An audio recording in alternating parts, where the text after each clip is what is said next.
እኔ ያለው ፈጣሪ የተመሰገነ በያላችሁበት ሰላማችሁ በዚህ ትረፍረፍ ይበልልኝ። ለእኔ ቤት አዲስ የሆናችሁ ሰብስክራይብ፣ ሼር፣ ላይክ እያረጋችሁ ቤተሰብ እንድትሆኑበት ጠይቃችኋለሁ። ቤዛ ክፍል 37 እንግዲህ ተለቋል። ክፍል 37 ላይ እንግዲህ ክፍል 36 ላይ ባለፈው ክፍል ማለት ነው ቤዝቾ ሱራፌል ጋር ፍቅር በፍቅር ሆናለች። አሁን እንደምታውቁት እንግዲህ ፍቅር በፍቅር ከሆነ አይቀር ስለተሳረቅን አይቀር ከልባችን የሁላችንም ይቅርታ ከልባችን እንዲሆን ለምሳሜና ሎሲን ቤት ራት አንጠራቸውም ብላ እንደነበረ ታውቃላችሁ። እነዛውም እንግዲህ ቃሏን ጠብቃ እራት አሰርታ ቤቱ ፋርጋ ወይን ገዝታ ምናምን ጽድት አርጋ እራት ጠርታቸዋለች ማለት ነው። ሳምቾ እንግዲህ መጀመሪያ አልሄድም ብሎ እያስቸገረ ነበረ። እንግዲህ ሉሲ ለብሳ ፏ ብላ ከተነሳችሁ በኋላ እሷን አላሳፍርም አላናደዳትም በሚል እንግዲህ ወደ ሳምቾን ወደ ሱራፌልና ወደ ቤዝቾ ቤት ሄደዋል ማለት ነው።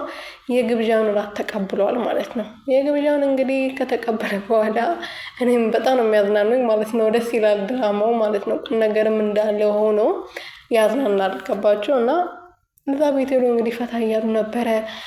እራታቸውን ወልተው ምናምን ደስ የሚል ጊዜ አሳልፈው ነበረ።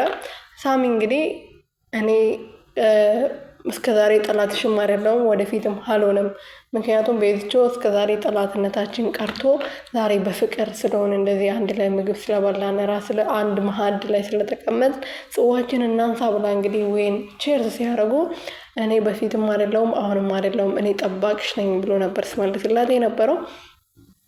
እንግዲህ ሱራፌልና ሳምቾ አሁንም እንትን አለ የሚያወሩት ነገር የሆነ በውስጣቸው ቂም እንዳለ ነው። ይቅር አልተባባሉም። ምክንያቱም ሳሚ መቼም ይቅር አይለውም። ፍቅረኛውን የሚያፈቅራት ሴት ነው የቀማው ማለት ነው። እና ሉሲን ደግሞ አብሮ የሆነው አፍቅሯት ወይም ደግሞ ወዷት ሳይሆን ቤዝቾን ለመርሳት ይመስለኛል እንግዲህ አብሮ የሆኑት። ይሄን አለን እንጂ አላውቅም።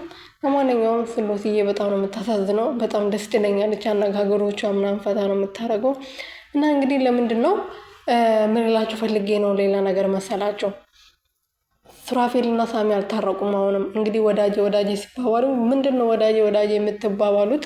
ወዳጄ ከምትባባሉ ጠላቴ ተባብላችሁ ብትጣሩ ይሻላል። ስለዚህ ይሄ ወዳጄ የሚለው ቃል ምንም አልተመቸኝም ብላ ስትናገር ነበር። ቤዝቾ እኔ ግራ ገብቶኛል ብላ ስትናገር ነበር። በዛ ላይ ደግሞ ሱራፌል አሁን ተቀይሯል። ቤቱን በራስሽ ስም ላዞርልሽ ብሏታል። ቲጂና ሮቤልን ከዚህ እርስ ወይም ደግሞ ከእራቱ እንትን አወጥቷቸዋል ማለት ነው።